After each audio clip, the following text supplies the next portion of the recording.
हिंदू पंचांगानुसार ज्येष्ठ मासातील पौर्णिमा तिथीला वटसावित्री पौर्णिमा साजरी केली जाते। यंदा वटपौर्णिमा 10 जून 2025 रोजी साजरी करण्यात येणार आहे। भारत खंडातील स्त्रिया वडाची पूजा करतात। यामागे भाव असतो तो म्हणजे जन्मोजन्मी मला हाच पती मिळावा। या दिवशी सावित्रीने सत्यवानाचे प्राण यमाकडून परत आणले, त्यामुळे या दिवशी वडाची पूजा केली जाते। वटवृक्ष म्हणून ओळखल्या जाणाऱ्या वडाला पवित्र वृक्ष म्हणूनही ओळखले जातं। यामध्ये ब्रह्मा, विष्णू आणि शंकराचा वास असतो असं म्हणतात। महिला आपलं सौभाग्य आणि आनंदमय वैवाहिक जीवन टिकावं यासाठी वटपौर्णिमेला पूजा करतात। वटपौर्णिमेचं व्रत कसं करावं पाहूयात। उपवास ठेवण्यासाठी सकाळी लवकर उठा, अंघोळ करा, लाल किंवा पिवळे कपडे परिधान करा आणि उपवास करण्याचा संकल्प करा। यानंतर वडाच्या झाडाची पूजा करा, त्याच्या मुळाशी पाणी घाला आणि त्याच्या भोवती कच्चे सूत 7 वेळा गुंडाळा। पूजा केल्यानंतर वडाच्या झाडाला अशा प्रकारे 7 वेळा प्रदक्षिणा घातली जाते। वटपौर्णिमेच्या पूजेची पद्धत। वटपौर्णिमेच्या दिवशी विवाहित स्त्रियांनी स्नान करून 16 शृंगार परिधान करावे।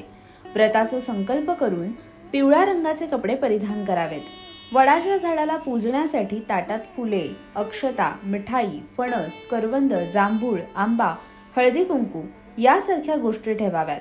वडाच्या झाडाला पाणी अर्पण करून रक्षासूत्र बांधून 7 वेळा प्रदक्षिणा मारावी। पतीच्या दीर्घायुष्यासाठी मनोभावे प्रार्थना करावी। विवाहित स्त्रियांना सौभाग्याचे लेणं देऊन त्यांचा आशीर्वाद घ्यावा। वटसावित्री व्रताचे नियम काय आहेत हेही पाहूयात। या दिवशी 16 अलंकार करायला हवेत। या व्रतानंतर घरातील वडीलधाऱ्यांचे आशीर्वाद घ्यायला हवेत। वटसावित्री व्रतानंतर फळे, धान्य, कपडे इत्यादी एका टोपलीत ठेवा आणि ते गरजू व्यक्तीला किंवा ब्राह्मणांना दान करा। विवाहित महिला वडाच्या झाडाला का पूजतात तेही पाहूयात। पौराणिक कथेनुसार सावित्रीने यमराजाकडून तिच्या पतीचे अर्थात सत्यवानाचे प्राण परत आणले होते।